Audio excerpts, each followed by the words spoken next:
Hey, my beautiful souls. Welcome to the Spacious Sarah podcast. I am on a mission to bring back the lost art of meaningful conversations that touches our heart and expand our perspectives.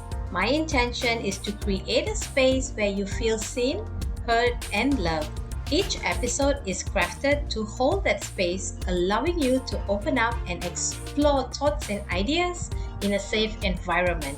So, grab your imaginary marshmallows, find a cozy spot under the sky full of stars, and join me in these campfire-worthy conversations as I take you on a journey to places you've never been and spark conversations you've never had before. Let's go.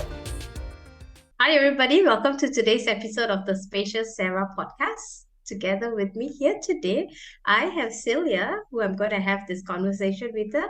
Silja, thank you so much for being here today. I'm so grateful you are here having this conversation with me. Hey, thank you for having me. I'm always very excited to be together with people and just share something because I think it's not just about sharing my own story and my own knowledge and experience. It's also about discovering something new about the other person. And I think it's like there's always this magic when two people come together and their experiences come together and something new is born. So I think we can also co-create something very cool. We don't know yet what this is going to be, but I think it's going to be super great. It's like sometimes you just know that things are going to happen. And when you were looking for people for the podcast, I felt like, okay, this is somewhere where I want to be. And I very often follow my intuition. And I have realized whenever I follow my intuition, it gets me into very cool, magical situations. So I keep doing it. I just keep doing it because I want to have more magic in my life. So that's why I'm doing it. Oh, thank you. I'm so glad that you're here today. When I was looking for speakers for the podcast, and those who kind of responded from the Mind Valley group, they all vibe. I agree that you said, sometimes you learn something about the other person, and you also learn something about yourself. It's so Yeah. true because every time I have this conversation with someone, I always learn something more, a little bit more about myself. So thank you so much for sharing. Yeah, I think that different people also bring out these different, I don't know, aspects or corners of you.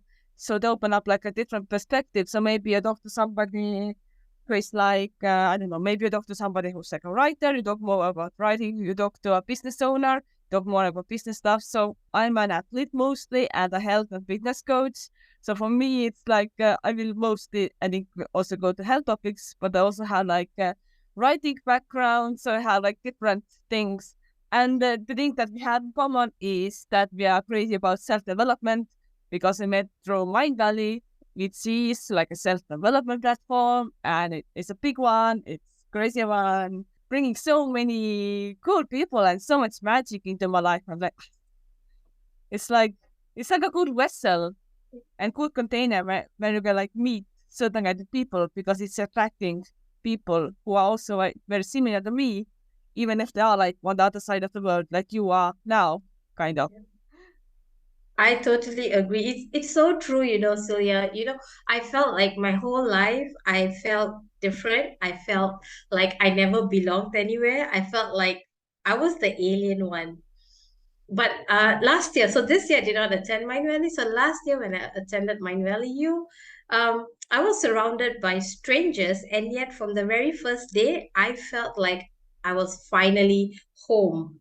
I felt like, I could be myself. I wasn't judged. And each time they played the music on stage, like before the the the speeches starts, like I'll be one of those who'll be jumping on the stage and dancing. Like I felt so free. I used to be judged, even like when I go out with friends and dance, I was being judged. But this time it's like no one judged me. And yeah, I felt so belong, so belong.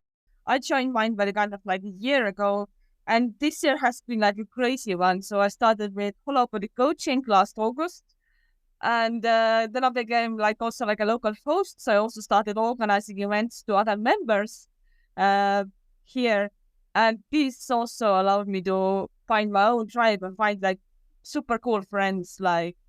We have so cool community also in Estonia, which is also very international. And I was like hosting events for people. At first, I was just attending, and we were having like weekly cafes, like discussions. And there were like topics like what is the meaning of life and like very deep stuff. But it was so wonderful that people just came to the cafe. Maybe we were just like strangers, like maybe 8, 10 people more. Yeah. And everybody was ready to go very deep from the first meeting. Yeah. And because it was like this very safe space. Yeah. And sometimes I think with some people that I was like working with before I still was like in corporate, I couldn't go so deep, even if we had been together like maybe for 1 year. We had been seeing each other every day. We did never talk about that kind of stuff. And then you get together with the mindful people. First meeting is like already talking about childhood traumas and limiting beliefs and all these patterns and stuff. And because these people get it, these people are willing to go deep. And we are just, I think it's also about the safe space that we are creating. It's like, yes, I finally found my tribe. I find out people who are like, the same, or like not the same, but in the same vibe and Yeah. ready to explore and ready to be vulnerable and also very ready to also show maybe not the most beautiful sides of themselves.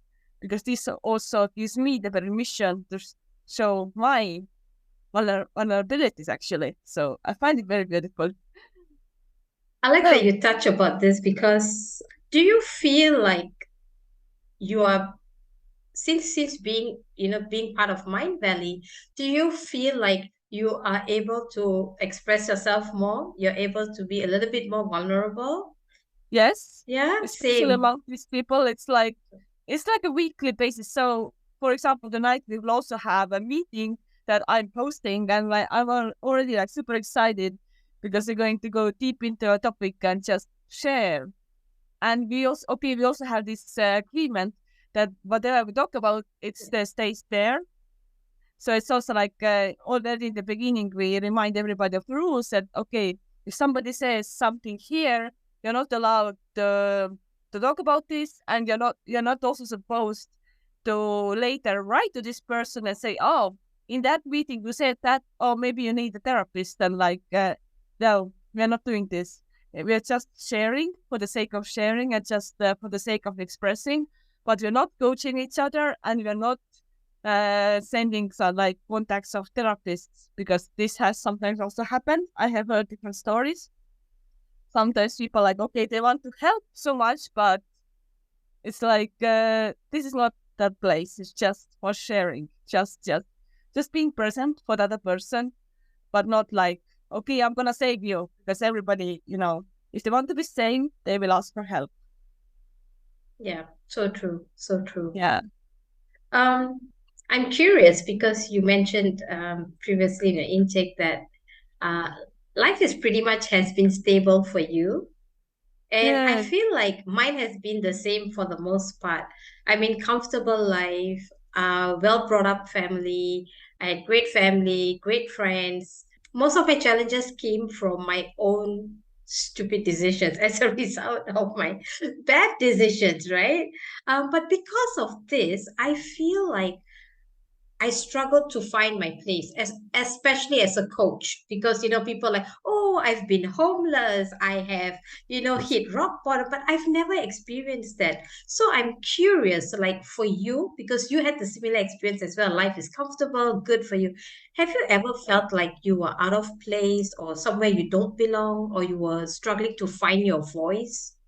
Yeah, sometimes I've been like also questioning myself. Okay, I haven't had like, okay, my father did die, I did get a divorce, and I have had stuff, but everything has been like, okay, I handled things pretty well, and maybe that's also like my strength. I don't have to be like, oh, I don't have this big trauma. People can't relate to me if I haven't been like homeless or like lost something big, because I actually had. I did lose my father and I did get a divorce. So these are like actually big things happening. But for some reason, I got through all this.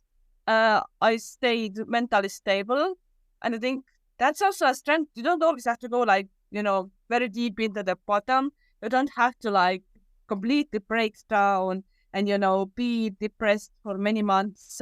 yes, I do cry as well. I do have like emotion in a very bad places, but usually I think one of my superpowers would also be like healing very quickly. So maybe these things will come back haunting me a little bit, and I will like go through these things a little bit again. But usually it's like I had this, for example, also with sick illnesses. When I get ill, it's like one day one evening I can be this completely dying. I can be like, okay, I will die, and next morning I wake up, it's fine. I just process things very fast.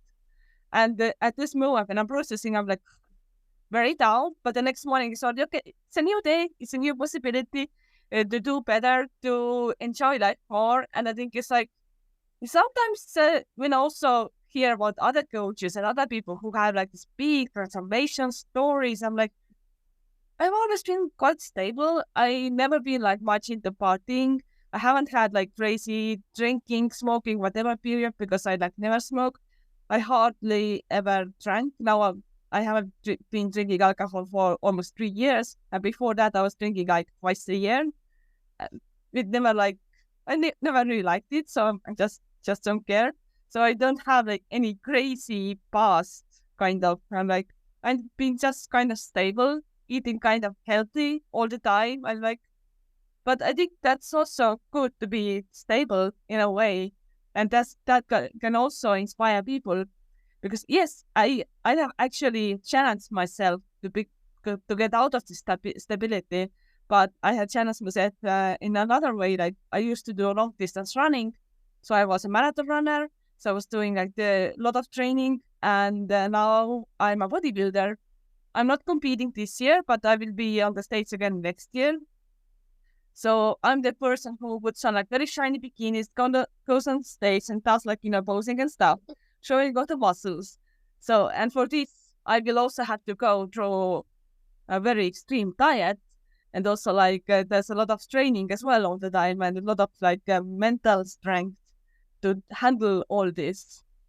But I think it's like, yeah, at some point I was struggling and like, okay, what's my big trauma? What's my big, breakthrough story? But then I realized, oh, maybe my story is that I am relatively stable, and this can also be inspiring. You don't have to be like okay, super down and then rise up. You can always be like on the same level as well, I guess. And sometimes from that point of from this stable level, I can just go up and do like some kind of peak performances, like a marathon race or maybe like a bodybuilding competition. So I'm not going down when I'm going away from my stable level. Maybe some other people who are having traumas and big disasters, they're going down and then back up. I'm here and then I'm just going up and then back to the stable. So it's just different fluctuations, I would say. Thanks for pointing that out because I think after a long, long time, I just realized that my ability to see the good in everything is actually my strength because I think many people are not gifted, and so much so that I struggle to find the bad in something. I struggle, and many people Other can't people will do relate. that for you. They will find all the bad spots. Don't worry.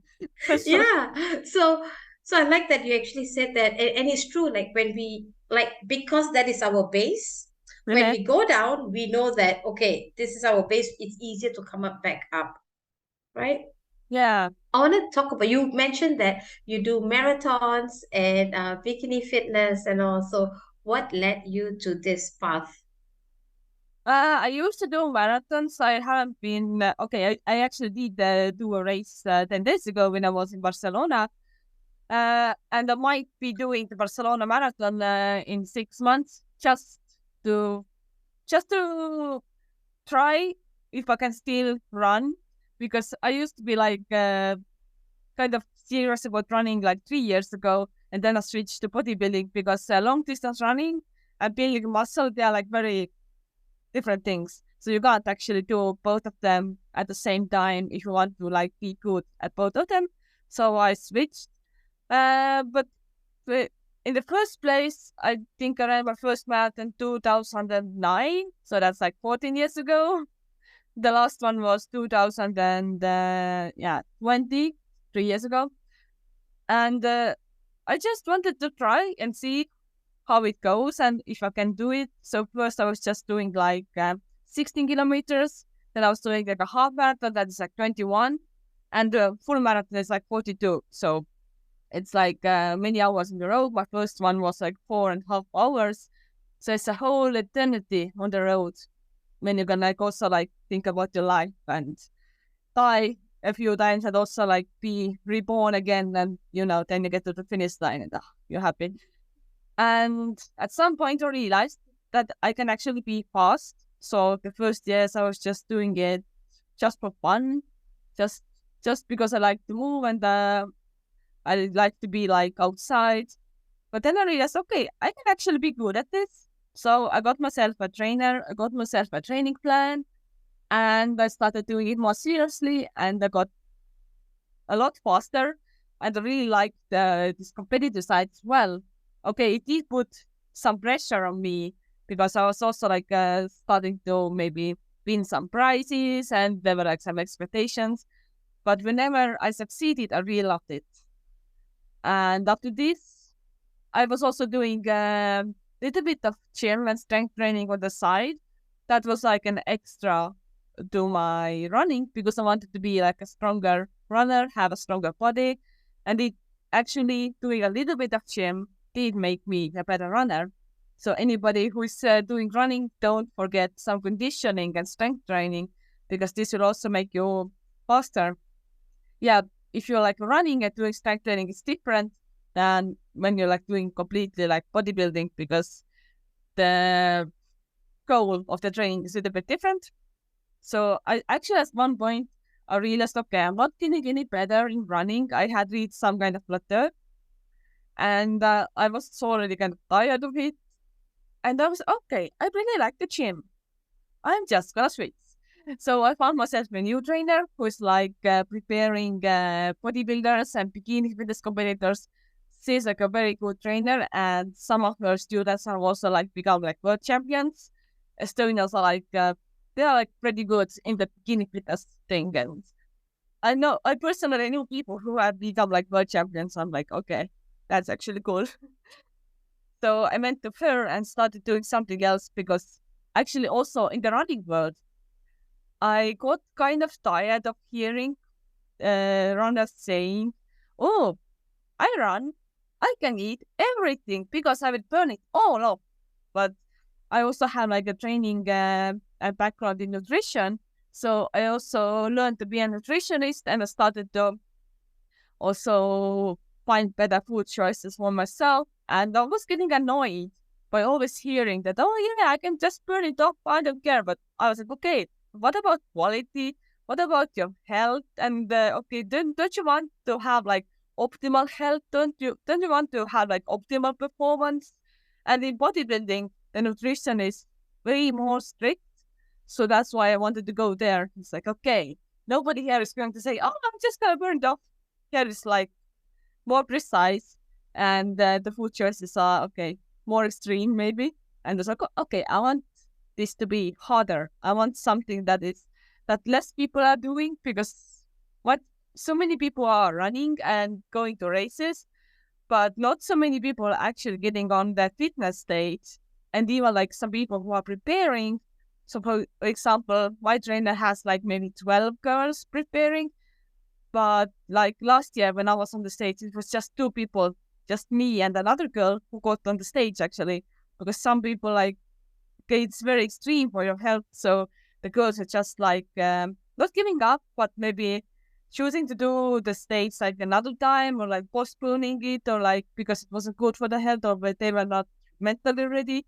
So actually here, the percentage of people who do it and the percentage of people who actually get on the stage and the competition, it's like so low number. So it feels more special, and I love doing things that challenge me because it also gives like the ability to grow. So I'm mostly doing competitive sport because it grows me so much. And it's not just the body. Okay, you will also get like a very cool body, and I love my bodybuilding body more than my running body because I finally grew myself some muscles and some clothes. I'm like, yes, it looks better in the dresses. But it's also about building the mental strength, because I think if you can do that, you can do like almost anything in life. It's like you're so used to being disciplined, having a routine, and having like these set goals. And yeah, I think it will also help in life. Huh. You see, I'm And so passionate about this. I'm like, I yeah, know. That's why I didn't want to cut you. Um, I like that feeling, like you say, yes, you get good body shape and all that. But there is something about the moment you finish your workout, that feeling of satisfaction. Like there'll be times when I do not want to go to the gym, I don't want to exercise, but I push myself to do it. And you always come out feeling like I feel so good. Even your muscles sore, your muscle ache. I mean, that's endorphins, right? Because it releases that endorphin chemical. So there's just something feeling so good each time you exercise. Yeah. So thanks for sharing that. yeah, it's like even I always tell everybody, like my clients, and some people are like, oh, but how do you get motivation to go to the gym? I'm like, you can't rely on motivation, because motivation is like a mood, and it's like, it's like an emotional response. And you don't want to be controlled by some mood or some emotion. You just go to the gym and you just do it. And I think for me, it's also like I go because it's part of my identity. I identify a lot as an athlete. So what athletes do, they go and train, they check their nutrition, they sleep, they always choose themselves over any party or any, other thing. So I always put myself and my own health first, because it's just so natural, because it's part of my identity. And I think it's when it's already become part of your identity, just, going to the gym, you don't have to make the decision. You don't have to like waste any energy or time on just convincing yourself every day, I'm not going, or am I not? It's like, you know, there's this term called decision fatigue. So we make like hundreds of decisions every day. And if you had to like every day convince, okay, am I going, am I not? It's like you will get so tired. And in the end, won't have any energy. So I just get up. I know that I'm going anyway. So there's like one less decision, so more energy or something else. I can so resonate as you were speaking about it, right? The decision fatigue. When the time when I set myself, okay, this is going to be my routine. So it's just normal. I meditate and then I do my affirmation, visualize, and then I'll exercise. It goes on automatic. But there are also days where I will start to procrastinate and I start, so should I go this timing or should I go that, or maybe I should go after I read, or maybe I should go after I just, the moment you do that, that's it. I just find myself not going to the gym already. Like I will Yeah, not and go. you just spend time like doing nothing basically. Like, oh, I'm deciding, but actually, if you just started doing it, you would have finished already. Just go. Yeah, I already went to the gym this morning because I knew, okay, for me it's like 10 a.m. and you okay, I have a podcast at 10 a.m. So I think I left home 7:30. So I'm a morning person. So for me it's okay. And I'm like, okay, I already did something very big for myself. So, for example, yesterday I went to the gym like 6 p.m. in the evening, and for me that's like I'm I know that I'm going. So the whole day I'm like a bit okay. This thing is still not done. I'm like, but if I do it in the morning, I'm like, okay, most important thing is done. Something for me, something for my sport, and I'm like, I can be like calm like that also.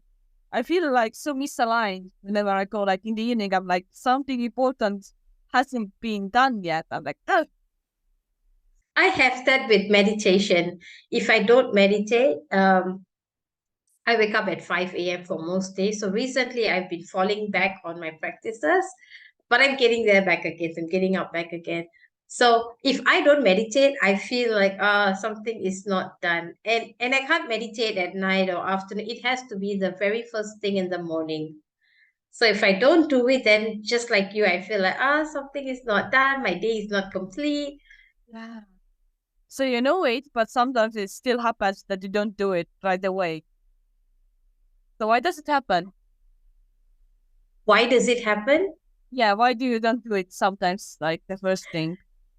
Okay, it's so much easier when I wake up at 5 o'clock and get it done. So when I wake up at 5, I will do a short gratitude practice, wash my face, brush my teeth, and down.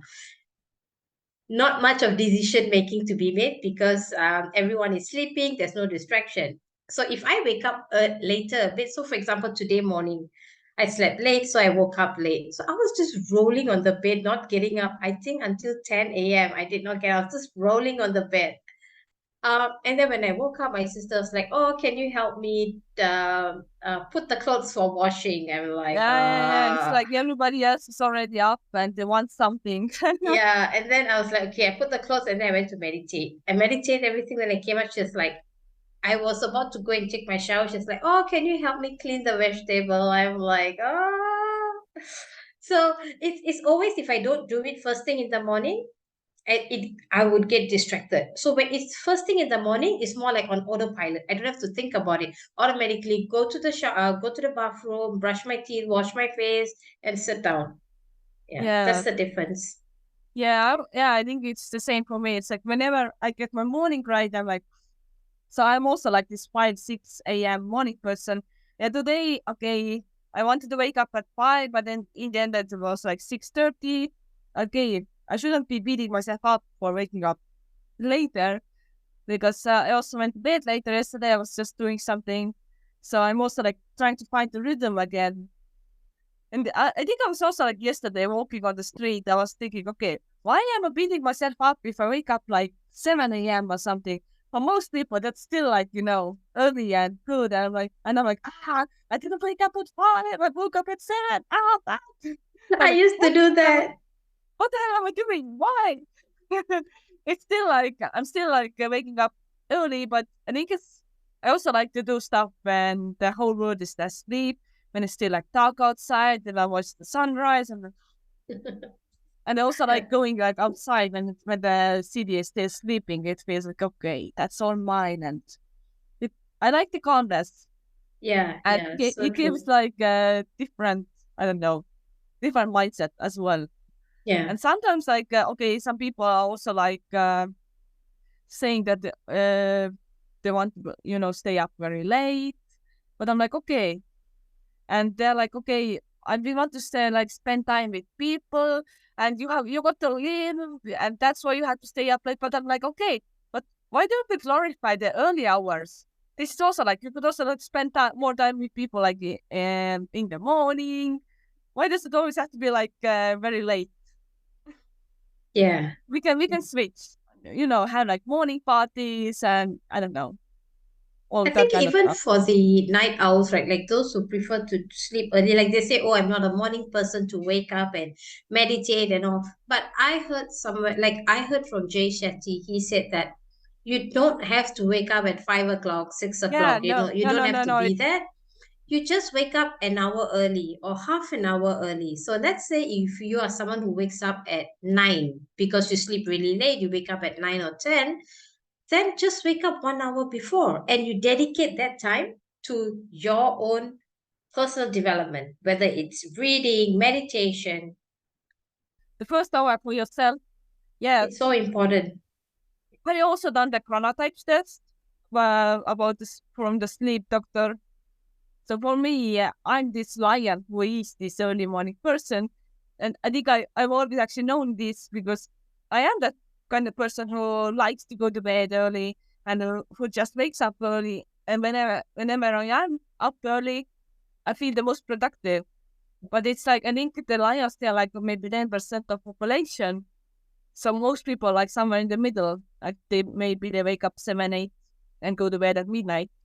Yeah, most people. Yeah, I think that I'm not saying that okay, everybody has to wake up at 5. No, if that's not your crowd, like no, I would like I so if I would hate waking up super late and going to bed super late, why would I force somebody else to wake up early just to be in my pattern? It's like everybody has their own pattern, and I think it's also like very important to know what works best for you. Because whenever I follow this natural rhythm of my body, it's like I feel the most energetic, I feel powerful. But if I go to bed late, even if you said, okay, 1 a.m., that's already like a disaster. 2 a.m., it's like, I'm dead the next day.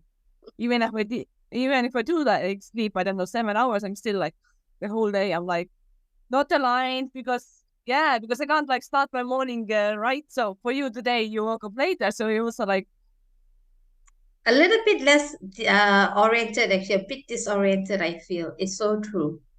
Yeah. it's like you can't do like your normal routines, and it always feels like I think when I wake up late, I feel like the time is running out.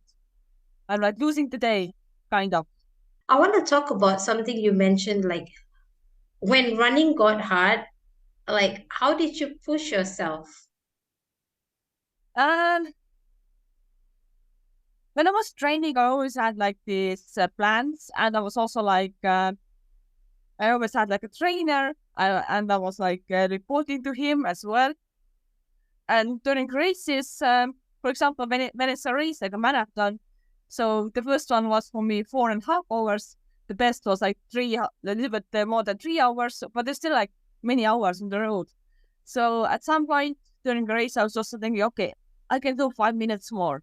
And when the 5 minutes pass, okay, I can do 5 minutes more, 5 minutes more. And also like during training, I was always like, okay, but I can go to the next kilometer because I was always like, also checking the watch a lot.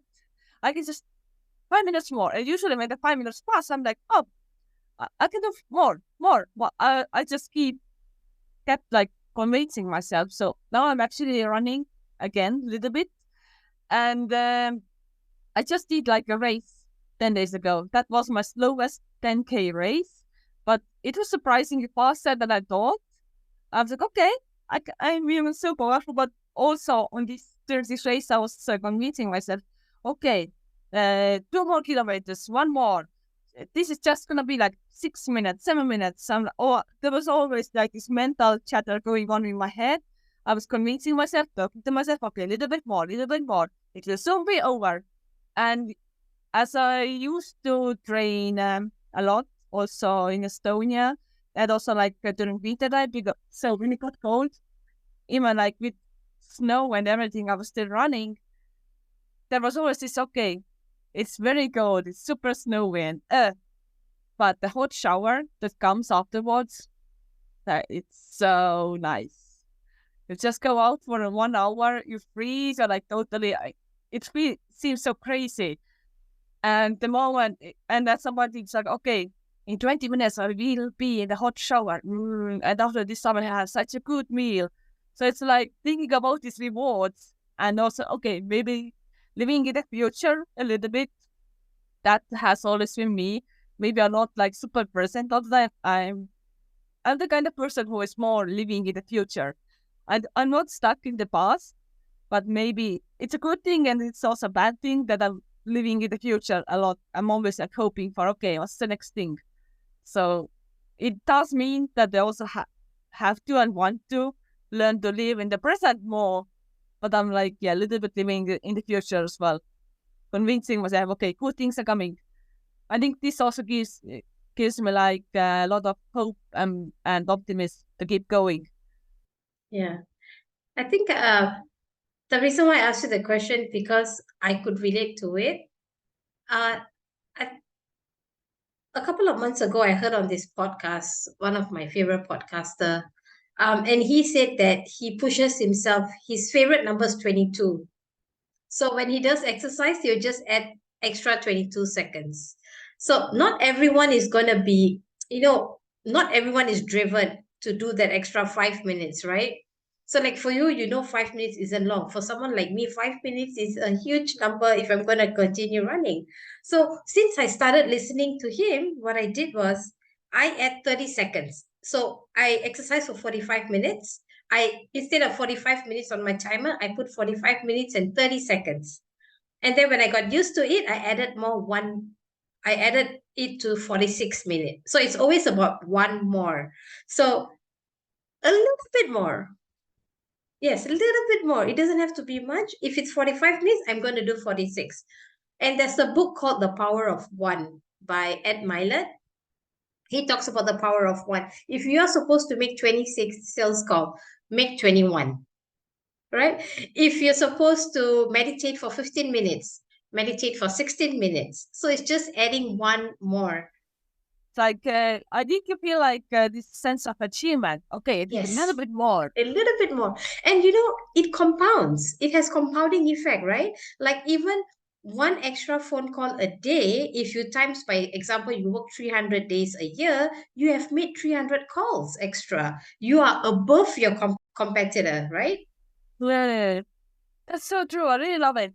Like even when I do intermittent fasting, right? 12 o'clock, I break my fast. I'll be like at 11:30, I'm like, "Oh, damn, I'm gonna go grab that. I'm gonna go and break my fast. I will hold and hold. The moment I reach 12 o'clock, I'll say, you know what? I will wait one more minute. I'll wait one more. Sometimes I wait up to 15 minutes and only break my fast at 12:15. And I'm like, oh my God, I'm so proud of myself. I'm actually using a special app for intermittent fasting, and like sometimes I even like push it like 1 hour. I'm like, because there you can see like, okay, uh, so for example, right now I'm also still fasting because, and it also like shows percentages. I'm like, and if you get to like, let me see where I am right now. Well, so it's so cool to get to like 110 percentages. So right now I'm like 85 percentage in the fast, so I still have a few hours to go before it's time to break it because yesterday I was eating quite late. But I know that right now it's like, okay, I would already like to eat. Still, I have like 2 hours of not eating. But actually, when I go past this point, I will be pushing at 15 minutes, half an hour. Okay, maybe it's not reasonable to always push it that much, but I think it's like once you get past certain point, it's like you just keep going. But first, it's about getting to that point, and then you can push further. That's what I Yeah. was doing with marathons as well. Okay, to the next corner, to the next lamppost, 5 minutes, a little bit more, to the next kilometer. It's like just a little bit, little bit, little bit. Yeah, it compounds. So true. Like Lao Tzu says, right? Like I love quotes. He says that a journey of 1,000 miles begins with the first step. So true. There. Yeah, I actually a few days ago I challenged myself and I did something crazy. On Saturday, I did like 100,000 steps. It beginning was quite easy, but then was like, okay, what the hell am I doing? That was like new personal best for me. That was like 77 kilometers total. I was just okay. I ran like 20 kilometers around and 57 kilometers was just walking, walking, walking, walking. So I just wanted to do something big, and then I just went and did it. So I was like the whole day just walking, and maybe then I had like a small rest, and then I was like eating and taking a shower. Then I was like walking again. So yeah, just it starts compounding, and you can Yeah. get to this 100,000 steps as well. Yeah. Not every day, but maybe some days it's also good to try something crazy and extreme. There's this Japanese philosophy called misogi. I'm not sure if you heard of it before. It's basically doing one tough thing a year, something you've never done, something that would push you out of your comfort zone. But the rule is that it must be safe for you and not put you in danger. So which means that yeah, don't go and throw yourself in a cage full of tigers because that's really stupid, right? Some But like yeah. pushing yourself, maybe climbing Mount Everest, or just doing something.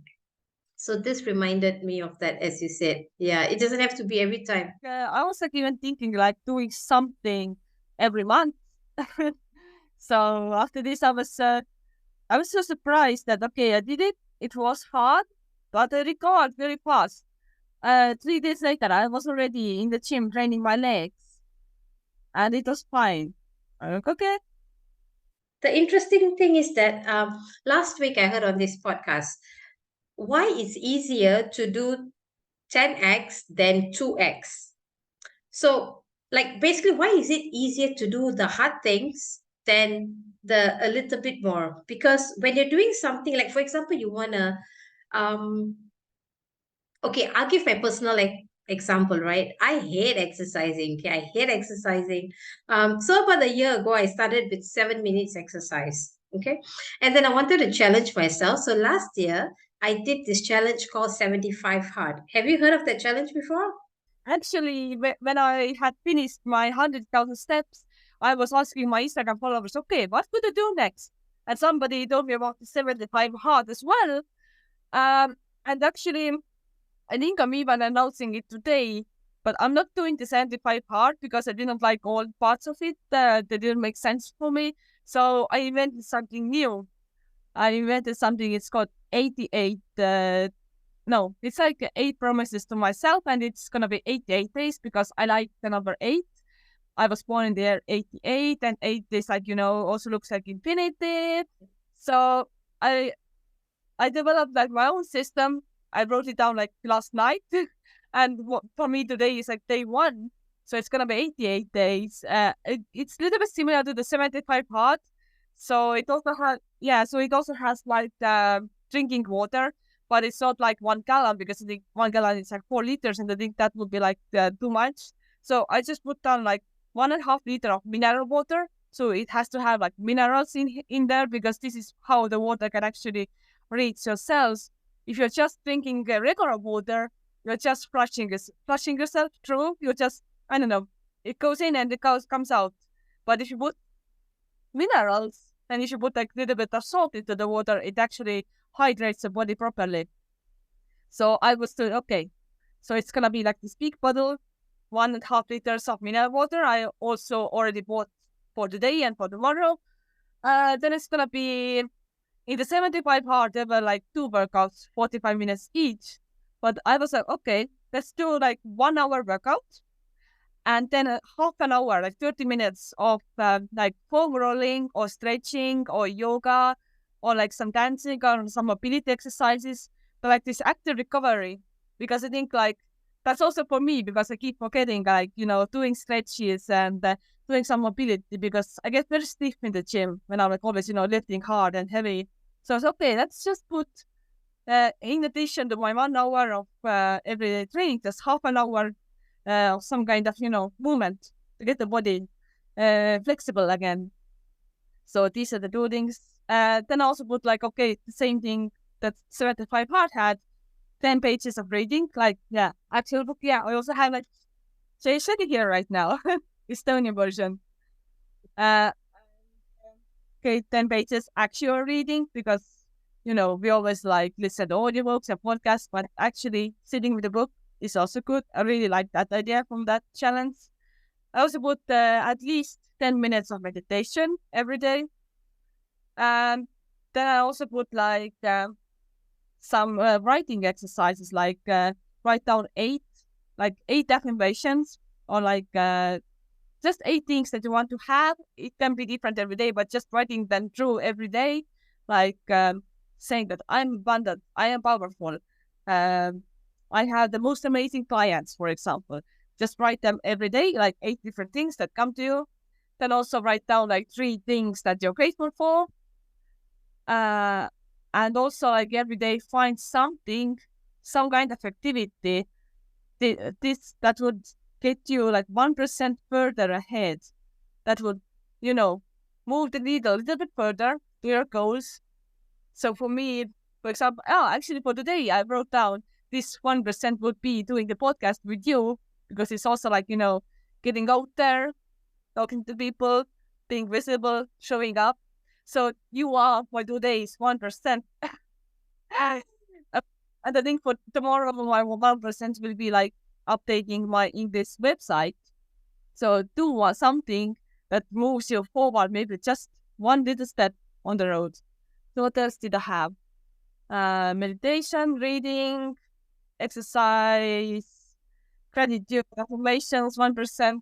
I had to be 2 more. Do you have the diet thing? Oh yeah, diet. Yeah, yeah, yeah. Uh, what the I think it's like I think for this I wrote down find like your diet and set some rules and then just follow these rules. So for me, the rules are like following the intermittent fasting and having like this very precise timings for eating, and also tracking everything for the next 88 days. Even if I'm eating out, I'm gonna track track it down and just, follow the calories and follow the nutrients and protein and everything. Not like I'm used to like tracking my food anyway, but I don't do it like every day. But now I'm gonna do it for 88 days. Today is day one. Did you do it in one go, or did you also like restart? I did it in one go. One go. Yeah. And actually you should listen to the podcast because he explains why he does what he does. For example, I mean, the whole challenge, it looks like a physical challenge, but it's not a physical challenge. It's actually a mental challenge. So the reason why, yeah, so the reason why he wanted the two workouts, and it has to be at least 3 to 4 hours in between, and one has to be outside because whether it's rain, sunshine, you got to do your workout. So he teaches us like the power of resilience, like no matter what happens in life, you still got to continue and do the things that you got to do. So he kind of explains in his podcast, and it's not just 75 days, it's actually 1 year. It's called the Leaf Hard program. So you have 75 days, then phase 1, 2, and 3. So that's pretty interesting. I did up to phase 1, and then I 75 hard, I did it super easy. It was a breeze. But I struggled with the 30 days because what I came to realize last week in the 10x is easier than 2x is because when I did the 75 hard, it was my future self doing it. When I was doing the 30 days after that, it was my current self doing it. So whenever your current self is doing something, it's difficult because your mindset would be your current self. But when you're doing something which is out of your reach, it's your future self, your future intuition. It's like your intuition, your future self is talking to you. That's why it was much easier for me to do the 75 hard than the 30 days. Then after that, I realized my ego was coming the way. I said, you know what? I'm just going to stop at 75. I've done it. It's my misogi. I'm done. Yeah. So the mindset is different. So I realized every time I want to do something that I already know, it's difficult.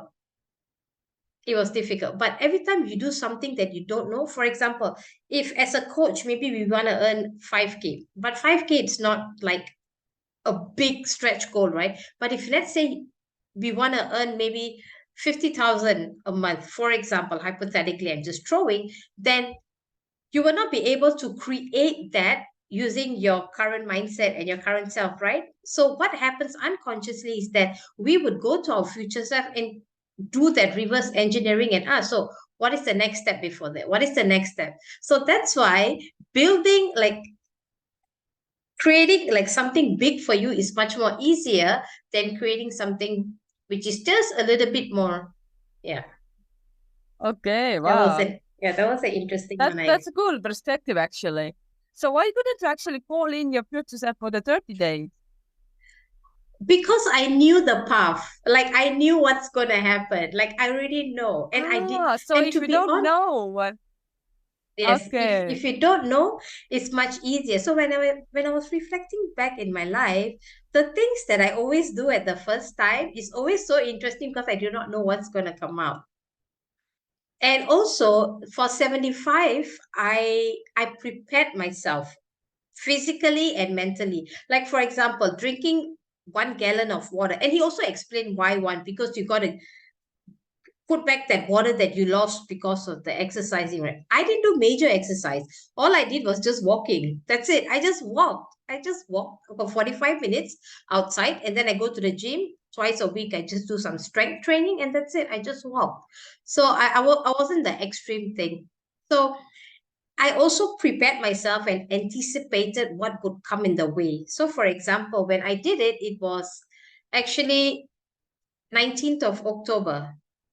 So then the 75 days ends on the 1st of January this year. So for me, I did that on purpose so that when the year starts, I'll be like, I've accomplished something. Everyone else is still like, oh, New Year's resolution. Like, no, I've accomplished a big goal. Yeah, it's like I think it's just another day, all right. Yeah, yeah, You can do yeah. it anytime. Yeah. Exactly.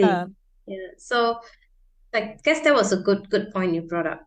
Maybe just one note. I think with the big things, it's like, okay, if you're doing the 75 days or if you want to jump to 50K, It's like, okay, that's so big. For this, I have to do something extraordinary. But if you take like a smaller goal, it's like, okay, that's easy. I can do that. So you don't push yourself. But I think if you take like something very big, then you actually go and change yourself as well. And you're like, that's how you do it. You can't settle the same problem that you used to create in your mind. Like with the same mindset, you can't settle that problem. You need to go out of your box thinking in order to settle the problem that you created, because you can't solve that problem with the same mind that created it. Mm-hmm. Yeah. You need to become something bigger. Yeah, and I'm sure it's like that for most people, like for most like serial entrepreneurs, like even for Vision, right? I'm sure he had to become a different version of him to bring Mind Valley to where it is, right? He can't be creating Mind Valley from somewhere where he's parcel. So what's Hollow Body and what do you do as a Hollow Body coach? So actually, holopathy is like a holistic approach to health and taking account like all areas of life actually. So as a holopathy coach, sometimes I've been like talking to my people, talking to my clients. I mean, and at some point with one client, we were talking a lot about her work because it was affecting her health. And because of like troubles at work, she wasn't like eating properly, she wasn't like walking enough.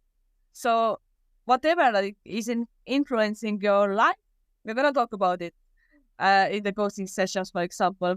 And we also like talk a lot about health and nutrition, of course. But if something else is like coming up so much, this is something that needs to be handled.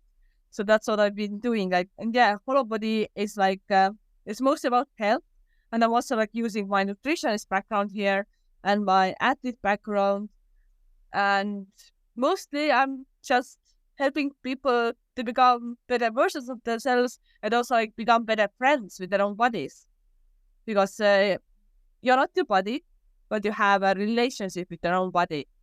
So I'm helping people to heal, or maybe sometimes like create that kind of relationship, because not many people are like, they're not friends with their own bodies. They're like a lot of the talk in their heads. It can be like very like blaming and judging and saying very bad things to themselves. So we are first also looking at this. We're also like looking at limiting beliefs. We're also looking at the identity of a person. So Right. yeah, So it's really the holistic thing. It's just not about health in the perspective of physical. It's more on like your mind, body, and yeah, soul. it's also like the mindset. I think the mindset is very important, and I always say that I don't really believe in like diets, and because diets are like short term, and I believe like lifestyle changes and like these big transformations that just stay with you. So that's why we always talking about mindset. That's why I'm also like recording meditation audios for my clients that they can like listen to, because if it's not clicking here in your head, you will fall back to old habits at some point. But if you Yeah. make the change in the head, it's gonna be so much better. And very often people say that some kind of belief about food is maybe coming from their childhood, because maybe mother was saying, yeah, you have to finish your food, otherwise you're like a bad person, or like all these things like are coming up. There are like so many different aspects, and we need to deal with the person as a whole to handle everything. Yes. That's an interesting perspective. I always thought that hollow body is actually more towards the physical part of it. I never knew it was like the whole holistic, basically, the There mindset, is body, mind. also like the training part, the nutrition part, but it always exists together with the mindset.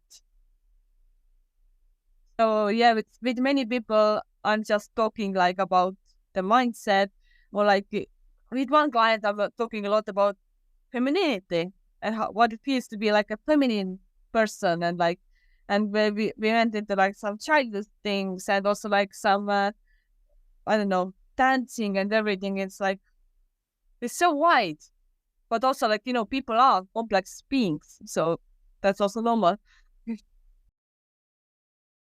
Since you're into nutrition and all that and fitness and all, right, what are some of the tips you can give to cut temptations? Like sometimes people binge eat. Even I also, struggle with that binge eating. What are some tips you can give to avoid unnecessary eating? I would always say that if you want to make changes in your diet, like in your food, uh, don't think about all the things that you're going to like miss, and then don't think about the things that you're like cutting out. For example, if you're like cutting out sugar from your menu, it's like, okay, what else is there? What else can I eat? Don't focus on the things that you can't eat. Focus on all the things that you can eat. There are still like so many different things in the world that you still can eat. Just don't focus on the lack, focus on the abundance. And then you will forget about all these things that you're not supposed to eat, I would say.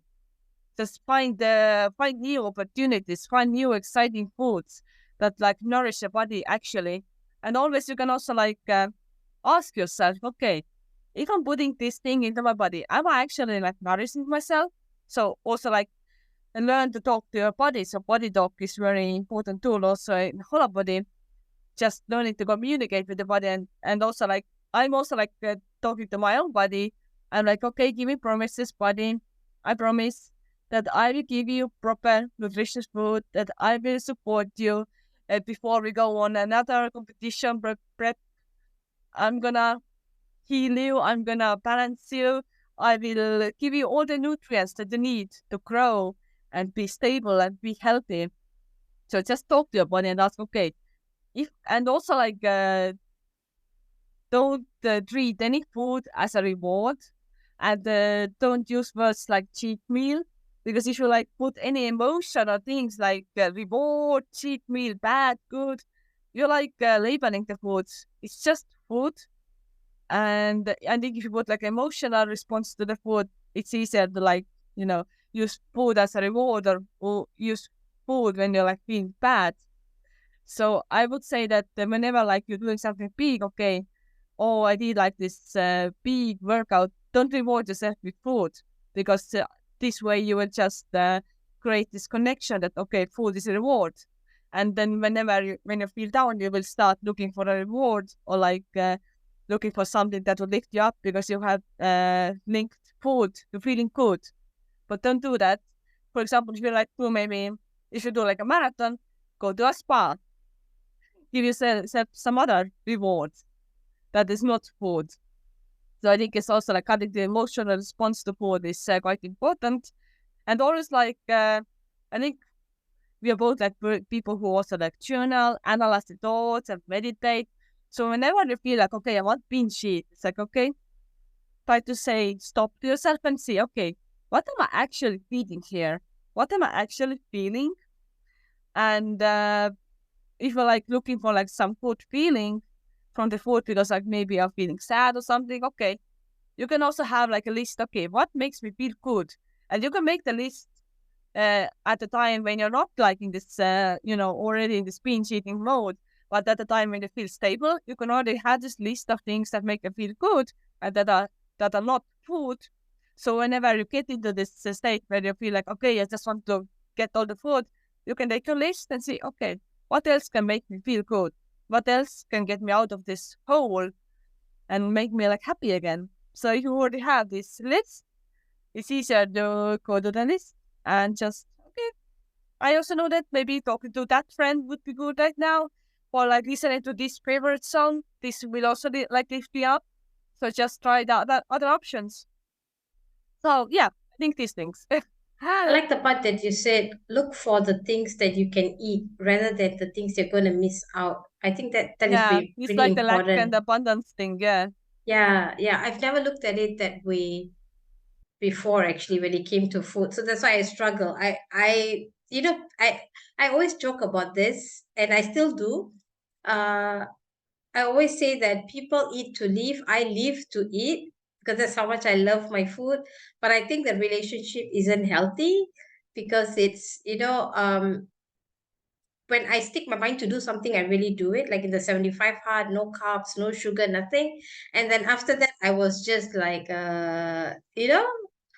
I do have some sense of control, but I think it's more of a struggle. So I like the fact that you say find for things that you can enjoy instead of focusing on what you can't. Yeah, it's like also like people who are like maybe like gluten or lactose intolerant. I'm like, okay, but if you go to the shop, okay, don't go to the bread section. You don't go to the dairy products because you can't take lactose. But think of all the aisles in the supermarket that you can still go. There are like so many. You still have. I think this is also something that you can try in the supermarket. So if you skip like the sweets section, there are still so many different places in the supermarket. There's still so many options. And maybe we'll go to the fruits and vegetables section more. So my last few questions then. What brings you joy? I would say new experiences and like traveling and also like talking to people like this and going into deep discussions. Yes, food also brings me joy, especially if it's like nutritious food. I also love my food. Uh, but I think I have also like fine-tuned my food choices in over years a lot, and I'm still doing it. And now I'm just craving like scrambled eggs and stuff like this. And then I don't even want this ultra processed sweets and stuff. Okay, sometimes I do, but mostly it's like I'm more like thinking about my avocado, my eggs. And yeah, traveling always brings me joy. And like and I'm a nerd, so learning about the things that I really love. So that's why I'm also like doing a lot of mindfulness stuff. And exercise does bring me joy. Even if I don't want to do it in the beginning, sometimes it always makes me feel better. My body is made for movement. Thanks for sharing. What's your message to the world? I would say that you are more powerful than you think. Just experiment with the boundaries and you will see that they are wider than you ever thought. So that's why I'm also like constantly challenging and expanding. I like this quote I've read before. You never know how strong you are until being strong is the only option you have. And I think many people don't know the power they have within them to be, do, and have everything that they want. So I think that was a very powerful sharing. My last one, where can one find you? So I would say on Instagram, if you want to like read Estonian and or speak the C translation button, you can find me by my name, Silja underscore PS. Or if you really want to have everything in English, on Instagram, look for Athletic Mind Coach. So this is where I share content in English. I also have a podcast called Athletic Mind Unleashed, where I also like talk to other coaches and athletes, and we mostly talk about okay how we can take the athletic mindset and put it like into actual life or what else or whatever athletic journeys we have had. I also have a website athleticmind.coach. So basically if you look for athletic mind coach and the athletic mindset coach, you might find me. Great. Thanks for sharing. Yeah. I will also put your details below the link of the Yeah, podcast. thank So you, that's amazing. thank you so much, Silja, for coming on today into our podcast, sharing your story, sharing your experiences, and also the tips you shared about food. So thank you so much. I'm always happy to share because it also like makes me think about how to structure things and say, oh, that's a new thought. That's good. Yeah, amazing. Thank you, Aita. Right there? Wow. Yeah. Thank you so much once again. Thank you. Thank you for joining us on this soul enriching episode of Spatial Sarah, the podcast that brings back the beauty of meaningful conversations. I hope you enjoyed today's episode, and I invite you to carry the inspiration from these campfire worthy conversations into your daily life. Embrace the power of connection, open your mind to new ideas, and continue exploring the depths of our own thoughts. Share this episode with someone you know will benefit. Follow and tag me on Instagram at I am Sarah Sammy, hashtag campfireworthyconvo. Until next episode, keep dreaming, keep connecting, and keep embracing the magic of meaningful conversations. Signing off, your spatial buddy, Sarah.